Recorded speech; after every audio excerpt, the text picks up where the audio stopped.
জয় যিশু।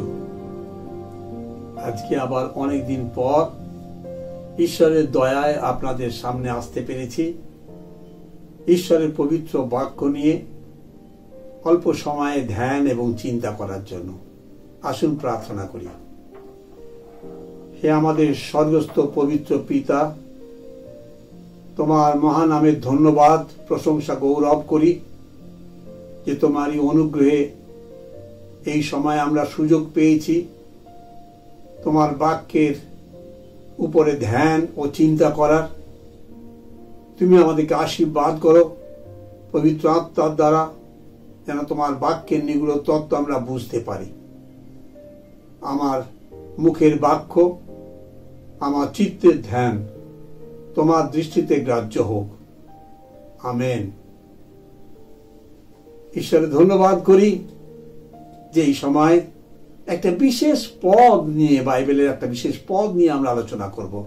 আর যেটা লেখা আছে যোহন লিখিত সুসমাচারের তার 3 অধ্যায় 16 পদে, কারণ ঈশ্বর জগৎকে এমন প্রেম করলেন যে আপনার একজাত পুত্রকে দান করলেন, যেন যে কেউ তাহাতে বিশ্বাস করে সে বিনষ্ট না হয় কিন্তু অনন্ত জীবন পায়। এই বাক্যটি মাধ্যমে ঈশ্বর তার হৃদয়ের চিন্তা, মানুষের জন্য, পৃথিবীর জন্য তার পরিকল্পনা এবং পবিত্র বাইবেলের নিগুড় তত্ত্ব তিনি প্রকাশ করেছেন। এই বাক্যের মাধ্যমে হাজার হাজার মানুষ পরিত্রাণ পেয়েছে, মুক্তি পেয়েছে, ঈশ্বরের রাজ্যে সংযুক্ত হয়েছে। আর এই বাক্যটি নিয়ে আমরা কিছুক্ষণ ধ্যান করব। এই বাক্যটি শুরু হয়েছে যে শব্দটি দিয়ে, আমরা সেই বিষয়ে চিন্তা করব। বাক্যটি শুরু হয়েছে কারণ ঈশ্বর। এই কারণটা কি আমাদের চিন্তা করা দরকার। ঈশ্বর আমাকে যে 3টি বিষয়ে এই কারণের মধ্যে শিখিয়েছেন, আমি সেই 3টি কারণ আপনাদের সঙ্গে চিন্তার জন্য ভাগ করে নিতে চাইছি। প্রথম কারণ হচ্ছে মানুষ দুর্বল। ঈশ্বর মাটি দিয়ে মানুষকে সৃষ্টি করেছে। মানুষ এই সৃষ্টির মধ্য থেকে অনেক কিছু আবিষ্কার করছে, কিন্তু মানুষ ঈশ্বরকে আবিষ্কার করতে পারছে না। বৈজ্ঞানিকদের জ্ঞান সেখানে মূর্খতায় পরিণত হয়েছে। আর এই মহৎ ঈশ্বর, প্রেমময় ঈশ্বর, তিনি মানুষকে নিজের পরিচয় দিতে এক বিশেষ পরিকল্পনা করেছিলেন। প্রথম বিষয় হচ্ছে মানুষ দুর্বল। দ্বিতীয় বিষয় হচ্ছে ঈশ্বরের অবর্ণনীয় পরিকল্পনা মানুষকে উদ্ধারের জন্য। আর তৃতীয় বিষয় হচ্ছে ঈশ্বর মানুষের সঙ্গে ঘনিষ্ঠ সম্পর্কে সম্পর্কিত হতে চান। আমরা এই 3টে বিষয়ের প্রথম বিষয়টা দেখব, মানুষ দুর্বল। আমরা জানি ইয়োব তার 11 অধ্যায় 7 পদে লেখা আছে, তুমি কি অনুসন্ধান করিয়া ঈশ্বরকে পাইতে পারো? সর্বশক্তি মানের সম্পূর্ণ তত্ত্ব পাইতে পারো? মানুষ ঈশ্বরকে কি করে জানবে? মানুষকে ঈশ্বর সৃষ্টি করেছেন। আমরা জানি গীত সংহিতা তার 103 গীতের 14 পদে লেখা আছে, কারণ তিনি আমার গঠন জানেন, আমরা যে ধূলি মাত্র ইহা তাহার স্মরণে আছে। তিনি স্মরণ করিতে চান, মানুষ তুমি ধূলি ছাড়া আর কিছু নও এবং আমি তোমাকে সৃষ্টি করেছি। আবার সেই কথা লেখা আছে 139 গীতের তার 13 পদে, বস্তুত তুমি আমার মর্ম রচনা করিয়াছ, তুমি মাতৃগর্ভে আমাকে বুনিয়াছিলে। মাতৃগর্ভে মানুষকে তিনি সৃষ্টি করেছেন। মানুষের কোনো ক্ষমতা নেই, মানুষ দুর্বল। আবার জিরোমীয় তার 1 অধ্যায় 5 পদে লেখা আছে, উদরের মধ্যে তোমাকে গঠন করিবার পূর্বে আমি তোমাকে জ্ঞাত ছিলাম। মানুষ তুমি দুর্বল, মাটি ছাড়া কিছু নও, তোমার পক্ষে ঈশ্বরকে জানা সম্ভব নয়। এটা ঈশ্বর জানতেন মানুষ দুর্বল, তাই তিনি এক মানুষ, হারিয়ে যাওয়া মানুষেরকে উদ্ধার করতে বিশেষ পরিকল্পনা করলেন। অবর্ণনীয় পরিকল্পনা, অকল্পনীয় পরিকল্পনা, যা জগৎ চিন্তা করতে পারে না। মানুষ কোনোদিন আশা করেনি কিভাবে সে উদ্ধার পাবে, তাই সে নানান পথ খুঁজে বেরিয়েছে। কিন্তু মানুষ শয়তানের কারাগারে বন্দী, পাপের মধ্যে বন্দী হয়ে রয়েছে, সেই পাপ থেকে বেরিয়ে আসতে পারছে না। তাই লেখা আছে গীতসংহিতা 51 অধ্যায়, পাপে আমার মাতা আমাকে গর্ভে ধারণ করিয়াছে।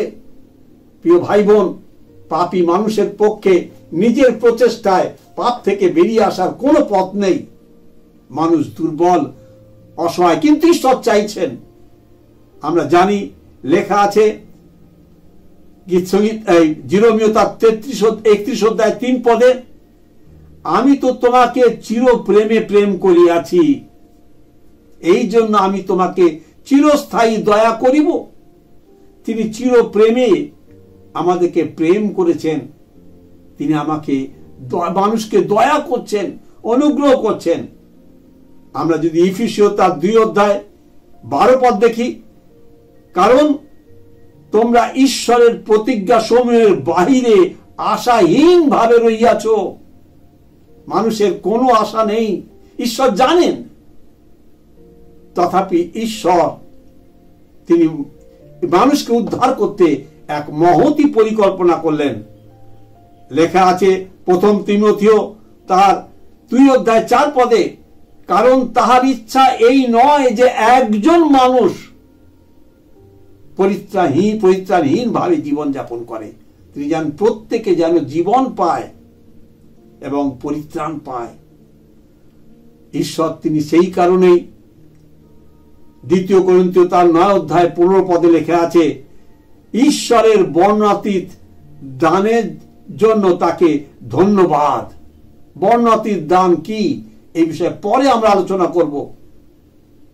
ঈশ্বর তিনি মানুষকে উদ্ধারের জন্য এক মহতী পরিকল্পনা করলেন। আমরা দেখি কলসীয় তার 1 অধ্যায় 13 থেকে 14 পদে লেখা আছে, তিনি আমাদের অন্ধকারের কর্তৃত্ব হইতে উদ্ধার করিয়া আপন প্রেমভূমি পুত্রের রাজ্যে আনিয়াছেন। ইহাতেই আমরা মুক্তি, পাপের মোচন প্রাপ্ত হইয়াছি। ঈশ্বরের এই মহতী পরিকল্পনায় আমরা পাপের থেকে মুক্তি, পাপের বন্ধন থেকে মুক্তি পেয়েছি। প্রেরিত তার 4 অধ্যায় 12 পদে লেখা আছে, আর অন্য কোন নাম নাই যে নামে আমরা পরিত্রাণ পেতে পারি, কেবল যিশু নামে আমরা মানুষ পরিত্রাণ পেতে পারে। এটা ঈশ্বরের পরিকল্পনা। কারণ ঈশ্বরের বিধান ও রক্ত সেচন ব্যতি রেখে পাপের মোচন হবে না। আর সেই কারণেই ঈশ্বরের মহতী পরিকল্পনা, তিনি পুত্র হয়ে এসে, ত্রাণকর্তা যিশু হয়ে এসে মানুষের জন্য ক্রুশে আত্মবলিদান করলেন, সেই রক্ত দিলেন। আর সেই রক্তের বিনিময়ে 1 যোহন তার 1 অধ্যায় 7 পদে, তাহার রক্ত আমাদের সব থেকে পাপ থেকে সূচি করে। সেই রক্তের বিনিময়ে আমরা পরিত্রাণ পেয়েছি।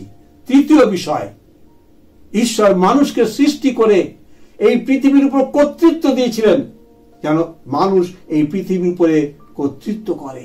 কিন্তু মানুষ ঈশ্বরের অবাধ্য হয়ে পাপ করে হারিয়ে গেছে, ঈশ্বর থেকে বহু দূরে হয়ে গেছে, পাপে পরিপূর্ণ হয়েছে এবং পাপের সেই শয়তানের বশ্যতা স্বীকার করে নিয়ে শয়তানের ইচ্ছানুসারে জীবনযাপন করে এই সৃষ্টিকে ধ্বংস করে বেড়াচ্ছে। কিন্তু ঈশ্বর চাইলেন ওই মানুষকে পুনরায় তার সন্তান করে নেওয়ার জন্য পরিকল্পনা করলেন। তাই লেখা আছে, কারণ ঈশ্বর চান ওই মানুষ যেন তাকে আবার পিতা বলে চলে তার কাছে আসে এবং তাকে তিনি গ্রহণ করেন। যোহন তার 1 অধ্যায় 12 পদে লেখা আছে, যতজন তাকে বিশ্বাস করলো তিনি তাকে তার পুত্র হবার অধিকার দিলেন। তিনি চান যেন আমরা তাকে পিতা বলে, তার পুত্র বলে তার কাছে আসি। শুধু তাই নয়, আমরা যে দেখতে পাই তিনি পরিচর্যা পদ আমাদের দিচ্ছেন, সেই অধিকার কর্তৃত্ব ফিরিয়ে দিচ্ছেন যদি আমরা ফিরে আসি। 2 কোরিন্থীয় 5 অধ্যায় 18 পদে লেখা আছে, আর সকলে ঈশ্বর হইতে হইয়াছে, যিনি খ্রিস্ট দ্বারা আপনার সহিত আমাদের সম্মিলন করিয়াছেন এবং সম্মিলনের পরিচর্যা পদ আমাদেরকে দিয়াছেন। তিনি শুধু সম্মিলন করেননি, আমাদের অন্যকে সেই ঈশ্বরের সঙ্গে সম্মিলন করিয়া দেওয়ার জন্য পরিচর্যা পদ তিনি আমাদের দিলেন। আমরা যেন অন্যের কাছে আজ হারিয়ে যাওয়া লোকদেরকে আমরা ঈশ্বরের কাছে নিয়ে আসতে পারি।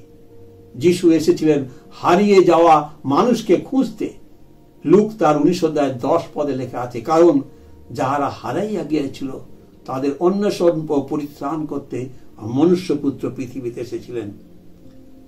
আমরা দেখতে পাই রোমীয় 8 অধ্যায় 17 পদে লেখা আছে, আর যখন সন্তান তখন দায়াদ, ঈশ্বরের দায়াদ ও খ্রিস্টের সহদায়াদ। আমরা ঈশ্বরের এই অনুগ্রহ থেকে, এই প্রতিজ্ঞা থেকে বঞ্চিত রয়েছি যতক্ষণ না আমরা তার সেই পরিকল্পনাকে মেনে নিচ্ছি, গ্রহণ করছি।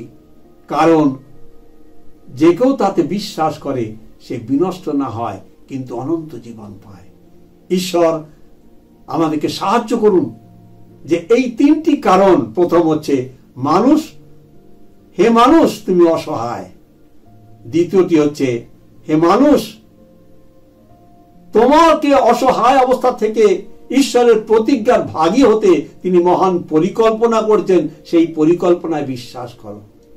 আর তৃতীয়ত হচ্ছেন, হে মানুষ যেন তুমি আবার খ্রিস্টের মাধ্যমে ঈশ্বরের পরিবারের সন্তান সন্ততি হয়ে এই পৃথিবীকে পরিচালনা করো।